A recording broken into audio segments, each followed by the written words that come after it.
All right, for this question, the final objective is to find acceleration. You can see in the diagram that I have included 5 forces. There's a force applied and wind, which push westward.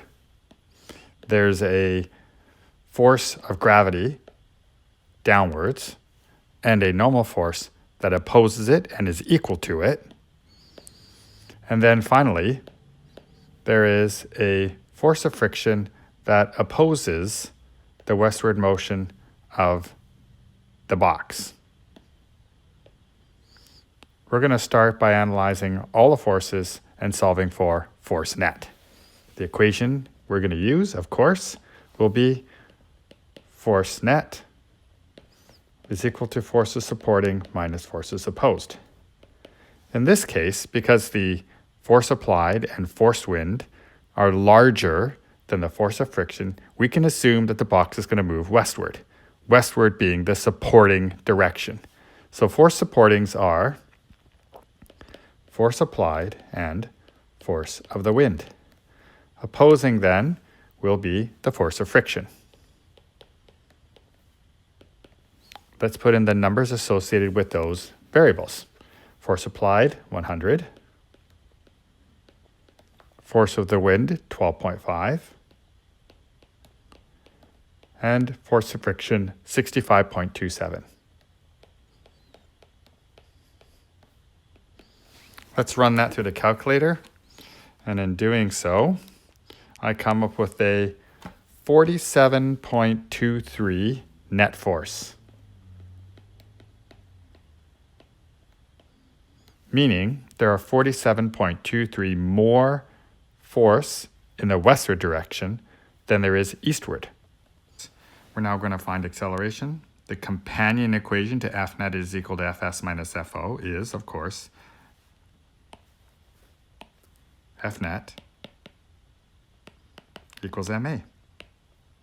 We know mass is 10. We're looking for acceleration. And we know that the 47.23 newtons are the F net, so we now can solve for A. It comes out to 4.723.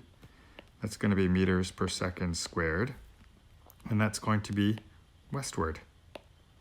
Final answer.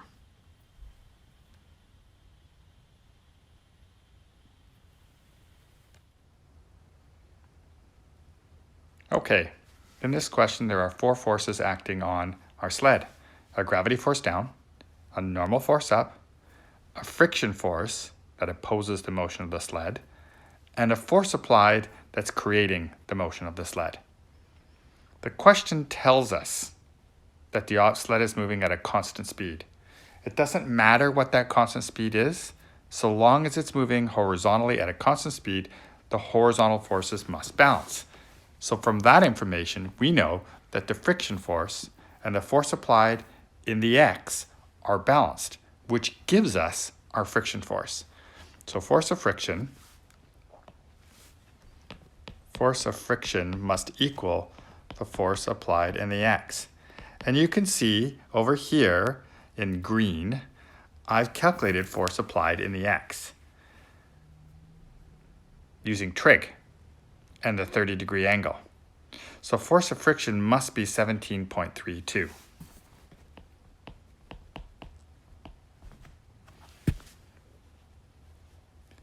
The whole point of the question is to calculate the coefficient of friction. And so I know force of friction. I next need to know normal force so I can calculate coefficient of friction using the very basic equation force of friction is equal to mu Fn. So now my next task then is to find Fn. All right, to find Fn, I'm going to look at the vertical motion of the sled. To be more precise, there is no vertical motion of the sled. So force normal up added to the force applied up, which is force applied in the y, must equal all the forces down, of which there is 1 force of gravity. Now we know the gravity is 147. We know the force applied in the y is 10. So we should be able to figure out the force normal. Force normal then must be equal to 137. Now, if I know force normal and I know force friction, I should be able to calculate mu. So back over here, force of friction is 17.32. Force normal is 137. Solving for mu, 17.32 divided by 137, I get 0.1264 if I round to 4 sig figs. And don't forget, mu has no units, so that becomes our final answer.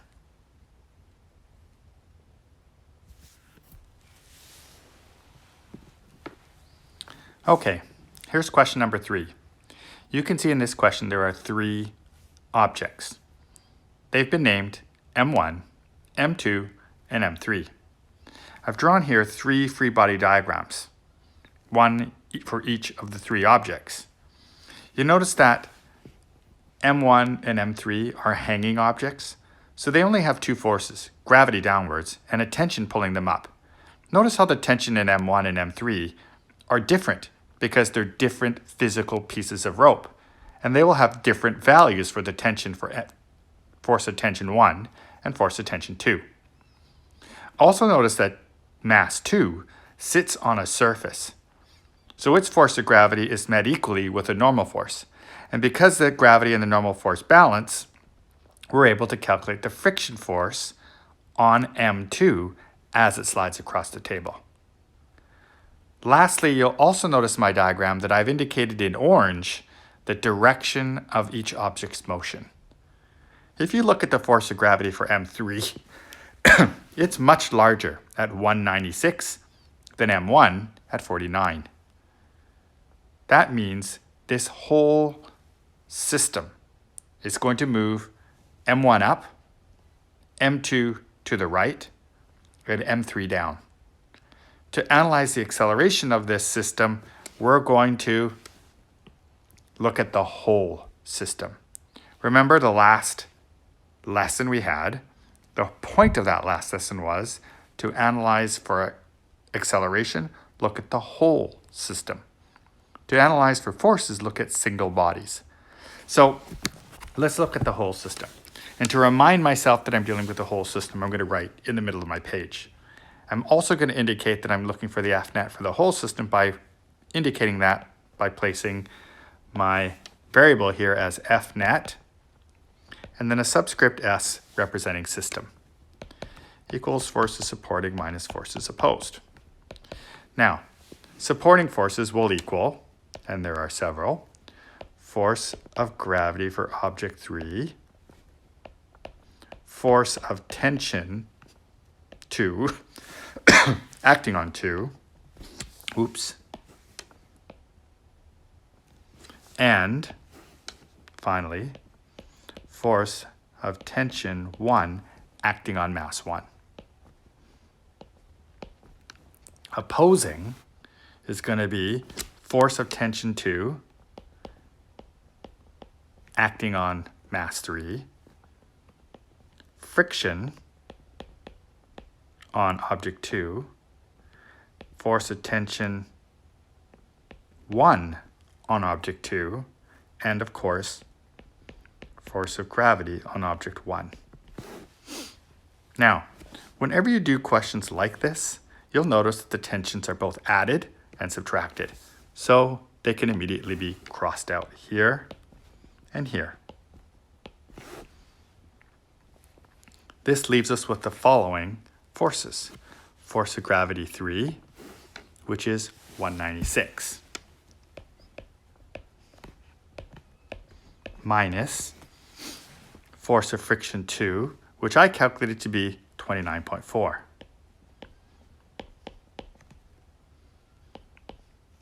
And force gravity 1, which is 49.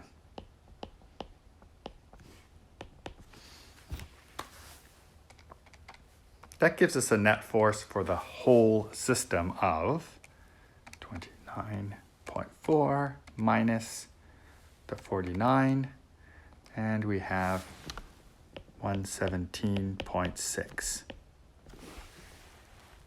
Now that's system FNet. So let's find system acceleration. Mass times acceleration. Since it's an FNet for the system, we need a mass for the system. And there are three masses here, 5, 10, and 20. Which gives us a grand total of 35 kilograms. So the acceleration is 3.36. That's meters per second squared. Now each of these objects is going to have this acceleration. Object 3 is going to accelerate down at 3.36, 2 across at 3.36, and 1 upwards at 3.36. Now to find the tensions, I'm going to look at individual objects. And let's start with object 1. If I look at the net force for that object and that object alone, since I know its acceleration, I'm going to use this. The mass for object 1 is 5, and the acceleration is 3.36, which is 16.8. Now, FNet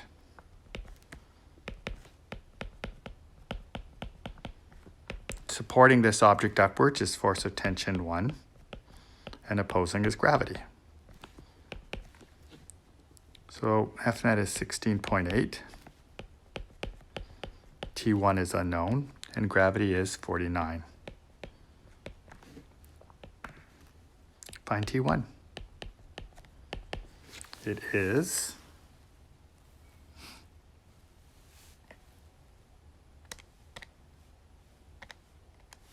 65.8.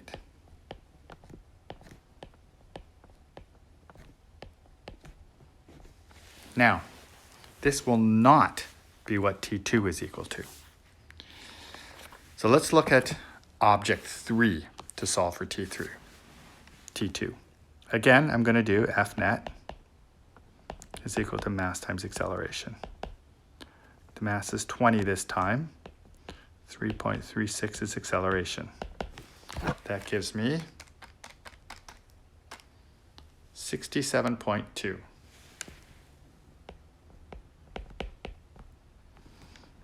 Again, FNet is equal to forces supporting minus forces opposed.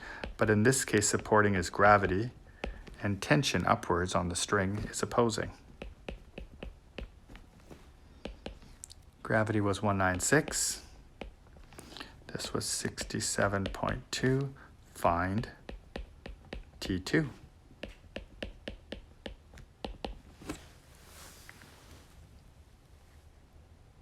What we have will be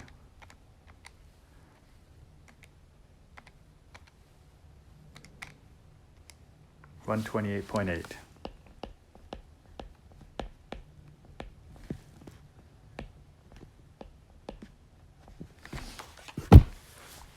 So what's important about this question is to find acceleration, you look at the whole system. To find a single tension, you look at only one object at a time.